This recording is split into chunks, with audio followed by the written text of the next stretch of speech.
यह part 9 start करने जा रहे हैं। विभिन्न माध्यमों में ध्वनि की चाल, माने कहा जा रहा है इसमें कि विभिन्न माध्यमों में ध्वनि की चाल क्या होगी। यहाँ पर अवस्था दिया गया है, पदार्थ है, चाल 25 डिग्री सेल्सियस ताप पर, ध्वनि की मतलब चाल मीटर प्रति सेकंड होती है। तो पहला हम देखेंगे ठोस। तो यह सब आपका ठोस में दिया गया है, इतना ठोस है। ठोस में पहला आएगा आपका एल्युमिनियम। ये एल्युमिनियम की जो है चाल कितनी होती है, 6420 मीटर प्रति सेकंड होती है। माने एल्युमिनियम की चाल जो होती है ठोस में कितनी होती है, 6420 मीटर पर सेकंड होती है। उसी तरह हम देखेंगे निकिल। निकिल में मतलब ध्वनि की चाल कितनी होती है आपकी, 60-40 होती है, 60-40 होती है, मीटर प्रति सेकंड होती है। उसी तरह हम देखेंगे स्टील। स्टील में जो है ध्वनि की चाल क्या होगी, 5960 होगी। कितना हो जाएगा, 5960 होती है। लोहा में जो है ध्वनि की चाल क्या होती है, 5950 होती है। कितना, 5950 होती है। उसी तरह हम देखेंगे पीतल में ध्वनि की चाल क्या होती है आपका, 4700 होती है। कितना होती है, 4700 होती है, मीटर पर सेकंड चाल होती है। आगे देखेंगे कांच में ध्वनि की चाल, क्योंकि ये सब ठोस हैं, कांच में ध्वनि की चाल क्या होगी, 3980 होती है, मीटर पर सेकंड। कितना होती है कांच में आपका, 3980 मीटर पर सेकंड होती है। किस में आपका होता है, कांच में। आगे देखेंगे आपका द्रव दिया गया, तो यह सब द्रव में आपका दिया गया है। जैसे आपका जल है, जल मतलब समुद्री जल।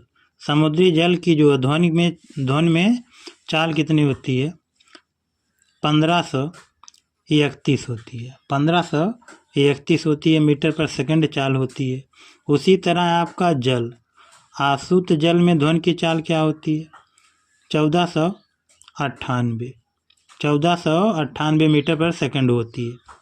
इसी तरह आपका एथेनॉल में जो है ध्वनि की चाल कितनी होती है, 1207 होती है। कितना, 1207 होती है, मीटर पर सेकंड होती है। उसी तरह मेथेनॉल में यह सब क्या है, यह सब द्रव हैं।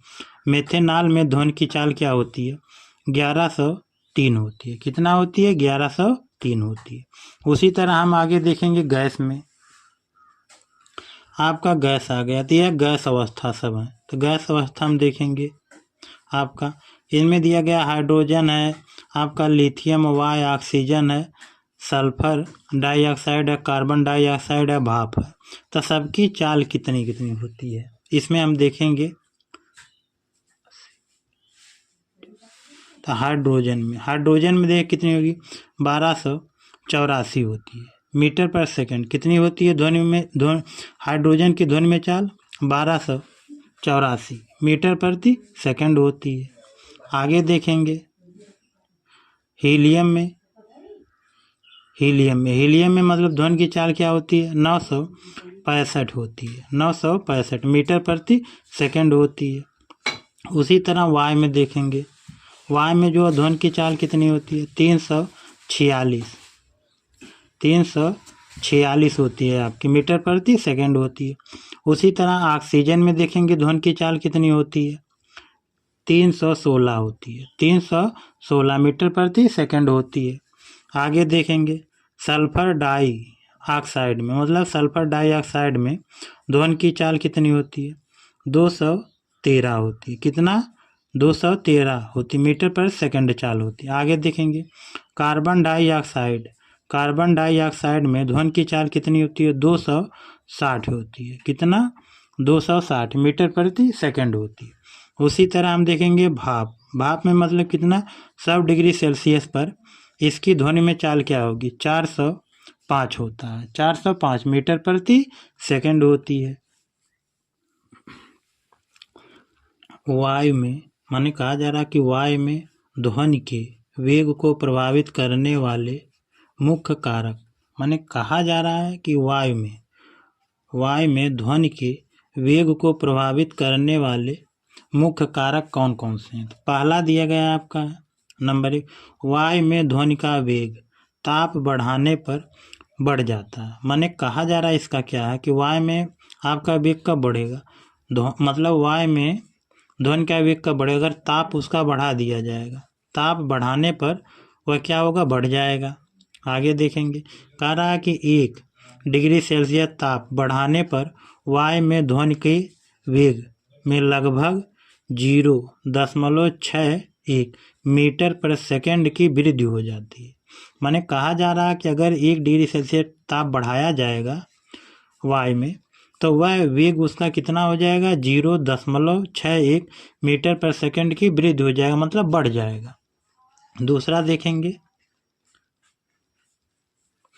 दूसरा आपका ध्वनि का वेग वायु में आर्द्रता बढ़ाने पर भी बढ़ जाता है। मतलब कहा जा रहा है कि ध्वनि का वेग जो है, वेग वायु की आर्द्रता अगर बढ़ाई जाती है तो उसका वेग क्या होगा, बढ़ जाता है। दूसरा देखें, तीसरा देखेंगे, वायु के कारा बहने की दिशा में ध्वनि का वेग बढ़ जाता है। माने जिस ओर से हवा चल रही है, अगर उस ओर लाउड स्पीकर लगा के बोला जाए तो उसकी दिशा या ध्वनि का वेग क्या हो जाएगा, बढ़ जाता है। आगे देखेंगे, वायु में ध्वनि के वेग पर वायुमंडलीय दाब का कोई प्रभाव नहीं पड़ता है। मतलब कहा जा रहा है कि अगर वायु का वेग है वह वायुमंडलीय दाब पर कोई प्रभाव नहीं डालता। आगे देखेंगे, 5वां, कह रहा एक माध्यम से दूसरे माध्यम में जाने पर ध्वनि का वेग तथा तरंग दैर्घ्य करा बदल जाते हैं, जबकि इसकी आवृत्ति नहीं बदलती है। किसी भी माध्यम में ध्वनि का वेग ध्वनि की आवृत्ति पर निर्भर नहीं करता है। मतलब कहा जा रहा है कि अगर एक माध्यम से दूसरे माध्यम में जाने के लिए ध्वनि का मतलब वेग का तरंग दैर्घ्य वह जो क्या होता है, करा बदल जाते हैं। मतलब क्या होंगे, बदल जाते हैं, जबकि आवृत्ति उसकी क्या होती है, नहीं बदलती है। और यह जो है ध्वनि की आवृत्ति पर कोई प्रभाव नहीं डालता। आगे देखेंगे,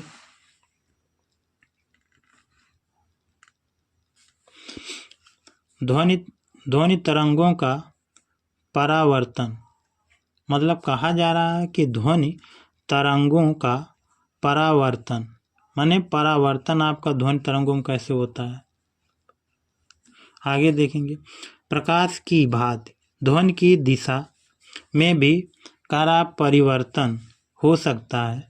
अर्थात ध्वनि किसी भी ठोस या द्रव सतह से परिवर्तित होती है और दो माध्यमों के करा अंतर पृष्ठ, जिसे परावर्तक सतह कहते हैं, से टकराकर ध्वनि के वापस लौटने की घटना ध्वनि का करा परावर्तन कहलाती है। परावर्तन मतलब किसे कहते हैं कि जैसे प्रकाश चलता उसी तरह ध्वनि चलती है। वह किसी भी माध्यम से वह टकरा के फिर वापस वह उसी माध्यम में चली जाती है, उसी को क्या कहा जाता है, परावर्तन कहलाता है। जैसे आपका कुएं, धातु की चादर आदि। जैसे कुएं में हम कब बोलते हैं, चिल्लाते हैं, या कोई हाल में हम चिल्लाते हैं तो वह आवाज़ टकरा के फिर वापस हमको गूंजती हुई सुनाई देती है। वह किसके कारण होता है, वह आपका ध्वनि तरंगों का परावर्तन के कारण हमें वह टकराने के बाद फिर वापस हमको सुनाई देती है। उसी को क्या कहा जाता है, ध्वनि का परावर्तन कहलाता है। जैसे कुएं में चिल्लाएंगे सुनाई देगा। कोई अगर आपका धातु की चादर है, जैसे घंटा हम बजाते हैं तो वह आवाज़ें हमें टकराने के बाद फिर वह क्या होती है, हमको सुनाई देती। तो यह सब इनके क्या हैं, उदाहरण हैं।